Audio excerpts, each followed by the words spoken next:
Hello, हाय सभी को राम राम, राधे राधे। आप सभी को आपके अपने यूट्यूब चैनल जानकी क्लासेस पर सभी का दिल से बहुत बहुत स्वागत है। आई होप कि आप सभी लोग बढ़िया होंगे और आपकी तैयारी भी ज़बरदस्त चल रही होगी। वैसे ही आप लोगों को सबको पता है, ये जो आप लोग परेशान हुए हैं ना कल के नोटिस से कि एग्ज़ाम हम लोग का आ गया, डेट आ गया, कोई भी डेट नहीं आया, ठीक है। ऑथेंटिक नोटिस आप लोग को मिला ही नहीं है पीएनपी की तरफ से, ठीक है। ये जितने भी आप लोग को चैनल पे जो जो लाइक और व्यूज़ के लिए वीडियो बनाते हैं ना, इससे कोई वो नहीं है और आप लोग का कोई भी एग्ज़ाम अभी। और हाँ, अभी ये भी उम्मीद नहीं है कि आप लोग का फेब में जो आपके सेकेंड वीक से जो आप लोग का एग्ज़ाम होने वाला था हो ही जाएगा, ठीक है। क्योंकि आपकी एग्ज़ाम जहाँ तक होने की अब संभावना है मार्च तक जा सकती है, क्योंकि आप सबको पता है कुंभ में जितने हादसे हो रहे हैं, इसकी वजह से आपकी गवर्नमेंट कोई इधर आप लोग के एग्ज़ाम का चांस दिख ही नहीं रहा है, गवर्नमेंट ध्यान नहीं दे रही है, ठीक है। और पीएनपी अभी कोई ऑथेंटिक नोटिस नहीं दी है, अभी बिल्कुल चुप बैठी है। तो आप लोग बिल्कुल एकदम सोच लीजिए कि हाँ, आप लोग का एग्ज़ाम हो सकता है या तो फेब के एकदम लास्ट वीक में हो या तो आप लोग के फर्स्ट वीक में मार्च में हो, ठीक है। तो आप बिल्कुल टेंशन लेने की ज़रूरत नहीं है, अच्छे से तैयारी करिए और आप देखिए एग्ज़ाम जब भी होना होगा हो जाएगा, ठीक है।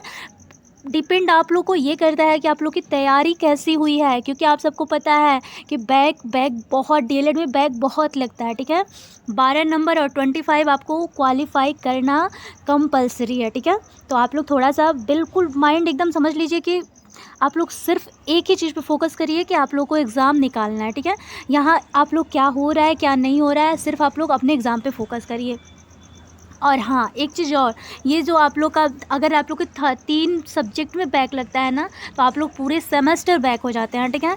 तो आप लोग इतना टेंशन ही ना लीजिए ना, एग्ज़ाम जब लेना होगा ले लेगी आपकी पीएनपी। चलिए, आपका फर्स्ट क्वेश्चन आपकी स्क्रीन पर है कि सम उपसर्ग से बनने वाले 2 शब्दों को लिखिए। आपके 2020 में क्वेश्चन आया था कि अच्छा उपसर्ग होता क्या है। उपसर्ग जो होता है ना, किसी भी वर्ड को पूर्ण कर दे, ठीक है। मान लीजिए आप लोगों का आजन्म हुआ, ठीक है, ये आजन्म हुआ, ठीक है। वेट, यहाँ पे आजन्म दे रहा है ना, आजन्म दे रहा है, तो ये जो आ लिखा है ना, आ से बनने वाला उपसर्ग आपका आ हो जाएगा, ठीक है। ये जन्म हो गया, तो आ प्लस जन्म जो हो जाएगा, आ प्लस जन्म, ठीक है। ये होता है आपका उपसर्ग, ठीक है। इससे बनने वाले आ जन्म, तो ये आपको ये प्लस हटाएंगे तो आप लोग का आ जन्म हो जाएगा ना, ऐसे ही उपसर्ग बनता है। तो कोई भी वर्ड हो, सम उपसर्ग का अर्थ होता है साथ, पूर्णता या समानता। इससे बनने वाले 2 शब्द यहाँ पे देखिए, समधन गीत, ये दिया है ना, समधन गीत, संगीत, सुरों का उचित संयोग जहाँ होता है संगीत बोला जाता है। समधन गीत ये आपका उपसर्ग हो गया और गीत इसमें ऐड कर दिया गया है। समधन मान, सम्मान, आदरणीय, आदर या प्रतिष्ठा। तो आप लोग यहाँ तक कर ले जाएंगे ना, बहुत ईजी आता है, ठीक है। चलिए, नेक्स्ट क्वेश्चन यहाँ पे दे रहा है। थोड़ा टाइपिंग में आप लोग क्वेश्चन पे मत जाइएगा, थोड़ा टाइपिंग में मिस्टेक हुआ है, ठीक है। रुकिए, मैं लेते आ रही हूँ।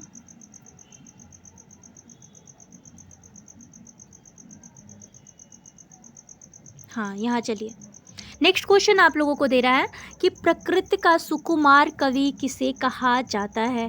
प्रकृति के सुकुमार कवि आपके सुमित्रा नंदन पंत को प्रकृति के सुकुमार कवि कहा जाता है। ये भी आपके 2020 का क्वेश्चन आया हुआ PYQ है, ठीक है। सुमित्रा नंदन को क्या बोला जाता है, प्रकृति का सुकुमार कवि माना जाता है। नेक्स्ट क्वेश्चन यहाँ पे देखिए कि सुमित्रा पंत जो थे आपके छायावाद युग के प्रमुख कवि माने जाते थे। उनकी कविताएं जो थी प्रकृति प्रेम, सौंदर्य और आपकी कोमल होती हैं। उनकी लेखन शैली जो थी अत्यंत कोमल और संवेदनशील होती थी, इसीलिए उन्हें प्रकृति का सुकुमार कवि माना जाता था। अच्छा, उनकी रचनाएं कौन कौन सी थी, तो एक पल्लव था, युगांत था, ग्राम्या, स्वर्ण किरण। अगर आप लोगों से इसमें से कहीं से भी पूछे तो आप लोगों को कन्फ्यूज नहीं होना है। अगर सुमित्रा नंदन पंत की कोई भी रचना पूछे तो पल्लव हो, युगांत, ग्राम्या, स्वर्ण किरण, ये याद करते चलिएगा, ठीक है। स्वर्णधूल, ये सारी उनकी रचनाएं हैं। पंच परमेश्वर किसकी रचना है, तो पंच परमेश्वर आपके किसके हैं, मुंशी प्रेमचंद्र जी का। मुंशी प्रेमचंद का आप लोगों ने नाम सुना होगा, आपके प्रेमचंद का।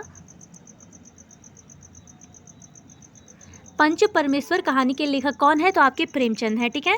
पंच परमेश्वर की कहानी के लेखक आपके प्रेमचंद है। पंच परमेश्वर कहानी में ईमानदारी, न्याय और कर्तव्य निष्ठा का संदेश दिया गया है। यह कहानी ग्रामीण न्याय, प्रणाली और सच्चाई की जीत को दर्शाती है। इसमें दिखाया गया है कि जब कोई व्यक्ति सच्चाई और न्याय की राह पर चलता है तो 5 न्याय प्रिय व्यक्ति परमेश्वर को सही निर्णय लेने में मदद करते हैं। प्रेमचंद की क्या क्या रचनाएं हैं? गोदान है, गबन, नमक का दरोगा, पंच परमेश्वर, कफन, ये सारे इनके कब रचनाएं हैं। ठीक है, यहाँ पे आप लोग ध्यान से देखते चलेगा, स्क्रीनशॉट लेते चलेगा। चलिए नेक्स्ट है यहाँ पे कि अक्की, अक्की नहीं है ये, वेट, ये लिखा था ना, यहाँ पे क्वेश्चन था कि अंधे की लकड़ी, ये टाइपिंग में थोड़ी सी मिस्टेक हो जाती है। अंधे की लकड़ी होना, ये आपकी मुहावरा है। ठीक है, अंधे की लकड़ी होना, मुहावरे का अर्थ स्पष्ट करिए। तो अंधे की लकड़ी मान लीजिए एकमात्र किसी का सहारा होना, एकमात्र आप किसी की सहारा, किसी की सहारा होना। ठीक है, अंधे की लकड़ी होना का मुहावरा है। और ये भी क्वेश्चन आपके आया हुआ क्वेश्चन है, 2017 का क्वेश्चन है। ठीक है, ये 2017 में पूछा हुआ था कि अंधे की लकड़ी होना मुहावरे का अर्थ क्या होता है। तो अंधे की लकड़ी होना आपके मुहावरे का अर्थ होता है कि एकमात्र किसी का सहारा होना। ठीक है, यहाँ पे देखिए मुहावरे का अर्थ है एकमात्र किसी का सहारा होना, मुख्य सहायक व्यक्ति इसमें हो गया। वाक्य प्रयोग क्या हुआ है कि रूपचंद एक बेटा था, रूपचंद के पास एक बेटा था और वह भी दुर्घटना में चल बसा। अब तो अंधे की लकड़ी भी नहीं रही, कैसे जिएगा, मतलब अब तो वो बच्चा भी नहीं रहा, मतलब जो उनके एकमात्र उनका सहारा था वो भी नहीं रहा, तो वो कैसे जिएगा। यही है, परिवार के सभी सदस्यों का खर्च केवल पिता की कमाई पर था, वह भी अक्की की लकड़ी, वो आपके स्टोरी दे दिया है। ठीक है, चलिए यहाँ पे देखिए नेक्स्ट क्वेश्चन दे रहा है कि समता शब्द, समता शब्द आपके किस समास का उदाहरण है। तो आपके तत्पुरुष समास का। किसका है? तो तत्पुरुष समास का उदाहरण है। और मैं अच्छा अगर आपसे पूछे कि कितने समास होते हैं तो आपके 6 समास होते हैं। ठीक है, 6 प्रकार के समास होते हैं। इसके पिछले वीडियो में आप लोग देखेंगे तो मैंने प्लेलिस्ट में डाल रखा है कि समास को अच्छे से, बिल्कुल अच्छे से क्लियरली आप लोग को एक्सप्लेन करके एक वीडियो में मैंने डाल रखा है। तो अगर आप लोग को लगे कि ये वीडियो आप लोग के हेल्पफुल है तो पिछली वीडियो आप लोग देख सकते हैं। ठीक है, आपके कितने 6 समास होते हैं। अच्छा अगर आप लोगों से पूछे कि प्रसंगोचित क्या होता है तो प्रसंगोचित भी आपका क्या हो जाएगा? तत्पुरुष समास। ठीक है, प्रसंगोचित क्या हो जाएगा? तत्पुरुष समास। ठीक है, और ये आपके प्रसंगोचित जो है आपके डीएलएड में आया हुआ क्वेश्चन है। ठीक है, चलिए नेक्स्ट क्वेश्चन देख लेते हैं।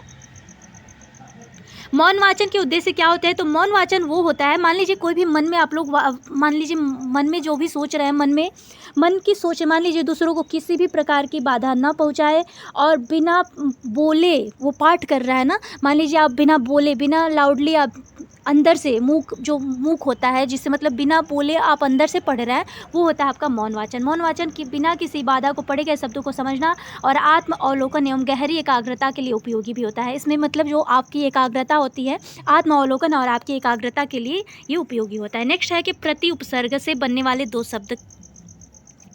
प्रति उपसर्ग होता क्या है, पहले ये देख लीजिए। प्रति उपसर्ग से बनने वाले 2 शब्द होते हैं। प्रति उपसर्ग का अर्थ होता है विरोध और पुनरावृत्ति या विपरीत दिशा। क्या होता है? प्रति उपसर्ग का अर्थ होता है विरोध, पुनरावृत्ति और विपरीत दिशा। क्या होता है? या तो प्रतिकूल हुआ, जितने भी आपके प्रति का उपसर्ग जो होता है ना, इससे जो शब्द होता है, प्रति का अर्थ जो होता है ना, कि मान लीजिए प्रतिकूल हो गया, प्रतिकूल, इसमें प्रति, ये प्र क्या है, ये क्या है, प्रति क्या है, तो आपका उपसर्ग हो जाएगा। कुल क्या है? कुल, इसमें वर्ड जोड़ा गया है। ठीक है, प्रतिकूल हो गया, प्रतिछाया हो गया, विरोध हो गया, पुनरावृत्ति या विपरीत दिशा, इसमें बनने वाले जो 2 शब्द होते हैं ये आपके उपसर्ग कहलाते हैं। प्रतिकूल जो अनुकूल ना हो, विपरीत हो। प्रतिहिंसा क्या होता है? तो बदले की भावना। ठीक है, चलिए नेक्स्ट क्वेश्चन देख लेते हैं। कारक। अच्छा, कारक कितने प्रकार के होते हैं आप लोगों को पता है? कारक बहुत, या आपके हर कॉम्पिटिटिव एग्जाम में कारक पूछता है। कारक के आपके 8 प्रकार होते हैं। क्या होते हैं? कारक के आपके 8 प्रकार होते हैं। कौन कौन से होते हैं? तो एक होता है आपका कर्ता कारक। ठीक है, एक होता है आपका कर्म कारक। ठीक है, कर्ता कर्म। एक होता है आप लोगों का करण कारक। ठीक है, एक होता है आप लोगों का संप्रदान कारक। एक होता है आप लोगों का अपादान कारक। ठीक है, अपादान कारक। एक होता है आप लोगों का अधिकरण। ठीक है, एक होता है संबंध। एक होता है आप लोगों का संबोधन। ठीक है, ये आपके 8 प्रकार के कारक होते हैं। अच्छा, इसमें पूछे कि कर्ता कारक का उदाहरण क्या होता है, कर्ता होता क्या है? तो कर्ता कारक जो होता है आपके, कोई भी मान लीजिए वस्तु है या व्यक्ति है, मान लीजिए कर्ता कौन, मान लीजिए राम पुस्तक पढ़ता है तो राम इसमें क्या हो गया, तो राम इसमें कर्ता है, ठीक है। राम क्या है, राम आपके कर्ता है। कर्म क्या हुआ, तो पुस्तक जो हो गया आपका कर्म हो गया, ठीक है। पुस्तक आपका क्या हो जाएगा, इसमें कर्म हो जाएगा, पुस्तक आपका कर्म हो जाएगा। मैं इसे हटा रही हूँ, आप लोग स्क्रीनशॉट ले लीजिएगा। वैसे तो बहुत क्लियर मेरी हैंड राइटिंग में फ़ोन पे नहीं होती है। कर्म का समझ लीजिए कि कर्म क्या हुआ, पुस्तक हो गया। करण क्या होता है, तो मान लीजिए कोई भी काम, मान लीजिए राम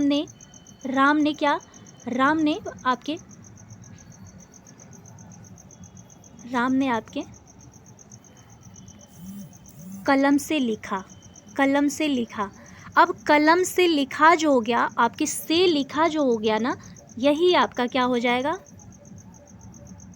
से लिखा हो जाएगा आपका करण कारक। क्या हो जाएगा, इसमें से लिखा मतलब मान लीजिए किसी चीज़ का यूज हो रहा है, यह कार्य मतलब संपन्न होने को बताया जा रहा है। मान लीजिए कोई चीज़ हो रहा है, हो गया, तो वो हो जाएगा आपके क्या हो जाएगा, करण कारक, ठीक है। अच्छा, संप्रदान कारक क्या होता है, तो यह व्यक्ति या स्थान जिसमें भी क्रिया होती है, मान लीजिए किसी से भी लाभ हानि हो, मान लीजिए कि राम जो है, राम ने श्याम को पुस्तक दिया, ठीक है, श्याम को पुस्तक दिया। अब श्याम को पुस्तक दिया, अब लेने वाला जिसमें लाभ हुआ है, ये हो जाएगा आपका क्या हो जाएगा, तो संप्रदान कारक हो जाएगा। क्या हो जाएगा, संप्रदान। अच्छा, अपादान क्या होता है, अपादान कारक क्या होता है, तो अपादान समझ, अपादान कारक में किसी भी वस्तु का मतलब जो भी क्रिया हो रही है, क्रिया का उत्पन्न होना ही यहाँ पे आपका अपादान कारक होता है। जैसे कि मान लीजिए आप लोग, पेड़ से पत्ते गिरते हैं, पेड़ से आपके पत्ते गिरते हैं। अब गिरते हैं क्या है, गिरते हैं आप लोग को पता है, गिरते हैं।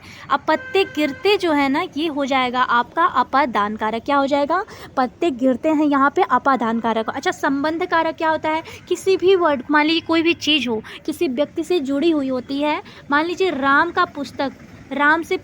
की पुस्तक आपका क्या हो जाएगा, यहाँ पे आपके संबंध कारक हो जाएगा। राम की पुस्तक जो है ना, यहाँ पे संबंध कारक को दर्शा रहा है, किसी भी व्यक्ति या मतलब राम की। अब तो राम की क्या हो जाएगा, राम का पुस्तक मतलब उसे संबंध है, तो यहाँ पे संबंध कारक दर्शाया जाएगा, ठीक है। अच्छा, अधिकरण कारक क्या होता है, तो मान लीजिए किसी भी वस्तु या स्थान की स्थिति को व्यक्त करना ही आपके व्यक्त, किसी भी अधिकरण कारक जो होता है ना, किसी भी मान लीजिए व्यक्ति हुआ, स्थान हुआ, उसकी स्थिति को अगर व्यक्त कर रहा है, मान लीजिए समझ लीजिए कि में और पर ऊपर इसका उदाहरण होता है।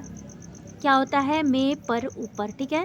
एक होता है आप लोग का संबोधन, वह स्कूल में पढ़ता है, मान लीजिए स्कूल में पढ़ रहा है, तो वह और स्कूल में, तो क्या है, स्थान व्यक्ति, वहाँ पे स्कूल जो है आपका स्थान और स्थिति का बोध करा रहा है ना, तो वहाँ पे अधिकरण कारक हो जाएगा, ठीक है। अच्छा, संबोधन कारक क्या होता है, तो हे, रे, अरे। संबोधन कारक बहुत नहीं पूछता है, ठीक है। संबोधन जो होता है ना, संबोधन पूछेगा नहीं, लेकिन हे, रे, अरे अगर कहीं भी आ रहा है ना, यह आपके संबोधन कारक के उदाहरण हो जाएंगे, ठीक है।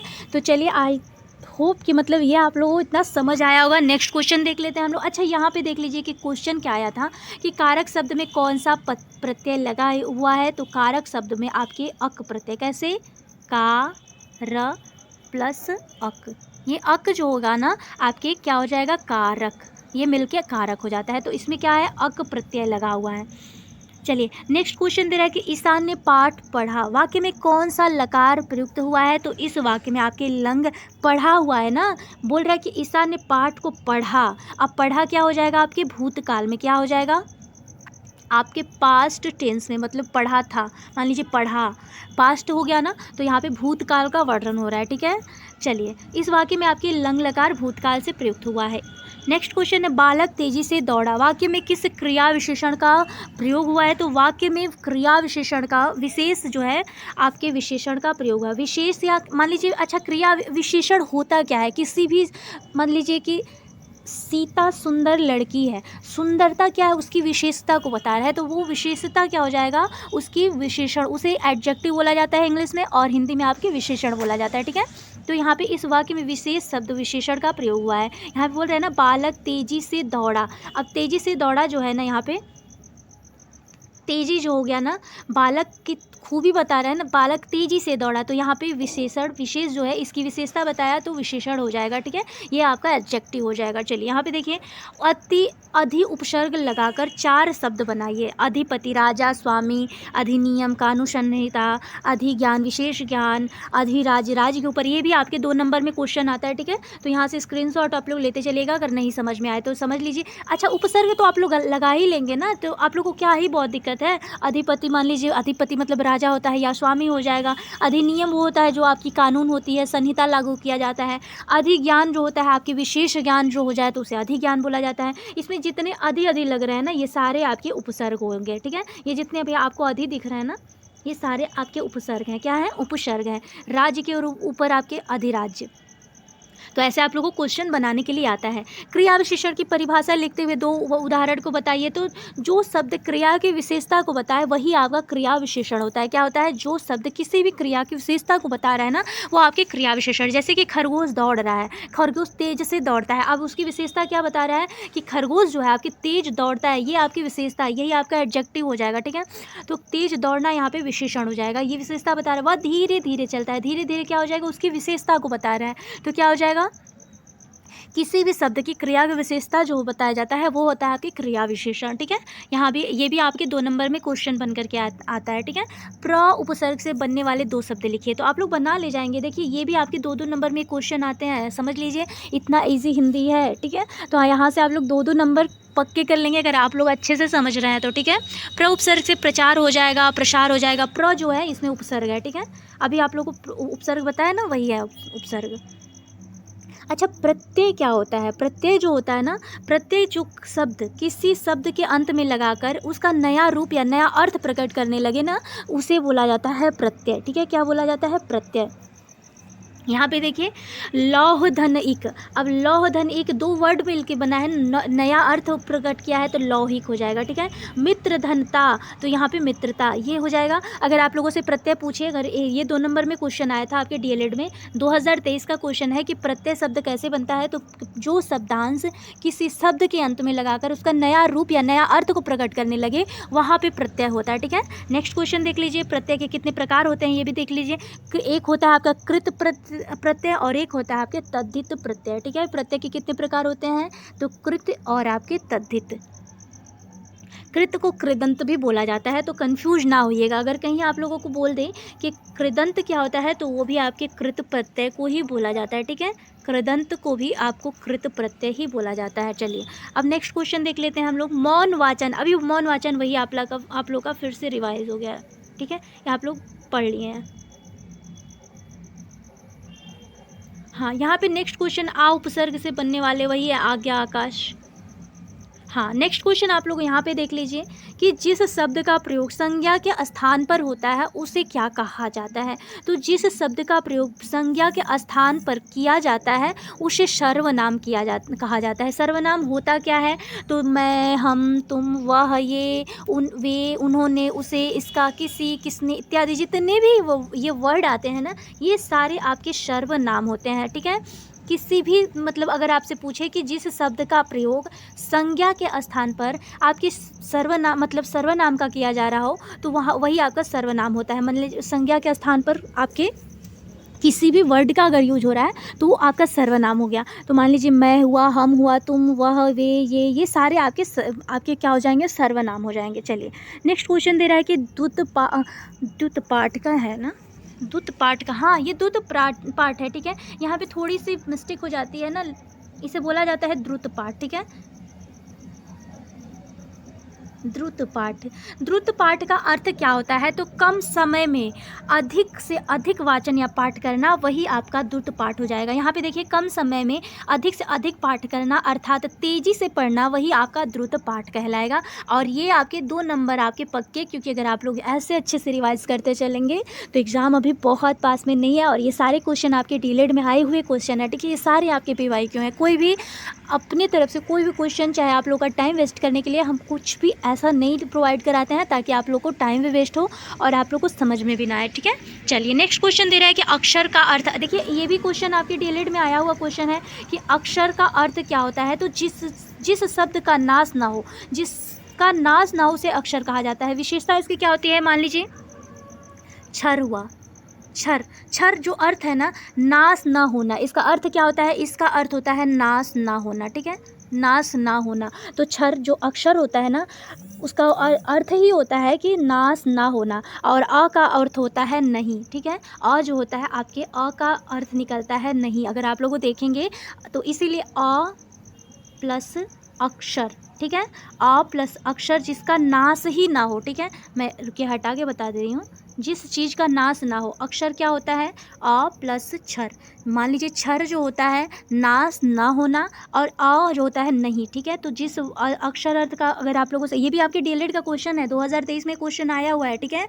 यहाँ पे पूछ रहा है कि अक्षर अर्थ का अर्थ लिखिए, तो जिस मतलब जो भी वर्ड है जो नाशवान ना हो उसे ही अक्षर कहा जाता है। मान लीजिए क्षर नाश, और अ होता है नहीं, मतलब नाश न होना। तो यहाँ पे देख लीजिए, अच्छे से उदाहरण भी दिया है। क्षर शब्द का अर्थ होता है नष्ट न होना, अ उपसर्ग इसे नकारात्मक बना देता है, जिससे अक्षर का अर्थ अविनाशी या अस्थायी हो जाता है, मतलब इसका कभी नाश नहीं हो सकता है, ठीक है। आदर्श वाचन किसे कहा जाता है, शिक्षक द्वारा उचित स्वर, लय, गति और स्पष्ट उच्चारण के साथ किया गया वाचन ही आदर्श वाचन कहलाता है। ये भी आपके डीएलएड का क्वेश्चन है, ठीक है। विशेष क्या होता है इसमें कि यह आपके विद्यार्थियों को शुद्ध उच्चारण और सही पढ़ने की शैली को सिखाता है, और इसमें भाषा कौशल का विकास होता है, ठीक है। नेक्स्ट क्वेश्चन आप लोगों के स्क्रीन पर है। अच्छा, ये सारे क्वेश्चन तो यहाँ पे आप लोग का ख़त्म हो गया, ठीक है।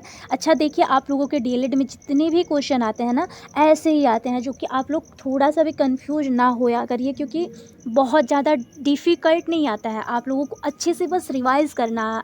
अगर अच्छे से रिवाइज़ करने आ जा रहा है ना, तो आप लोग बहुत ईजिली तरीके से आप लोग अच्छे से एग्ज़ाम क्वालिफाई कर लेंगे, ठीक है।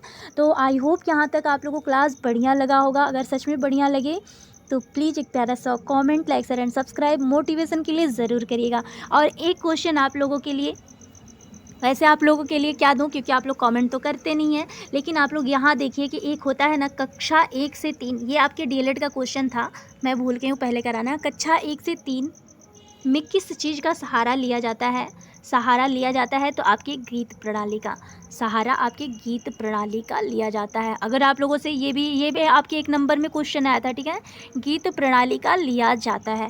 तो अगर आप लोगों से पूछे कक्षा 1 से 3 किस विधि का प्रयोग, किस चीज़ का सहारा लिया जाता है, तो आपके गीत विधि से या खेल विधि से आपका जो है बच्चे को अच्छे तरह से सिखाया जाता है। तो चलिए, आई होप कि आज का सेशन आप लोग को पसंद आया हो, और हाँ सच में पसंद आए तो प्लीज़ एक प्यारा सा comment, like, share and subscribe motivation के लिए ज़रूर करिएगा। मिलते हैं सभी को नेक्स्ट वीडियो में, तब तक के लिए सभी को राम राम, राधे राधे।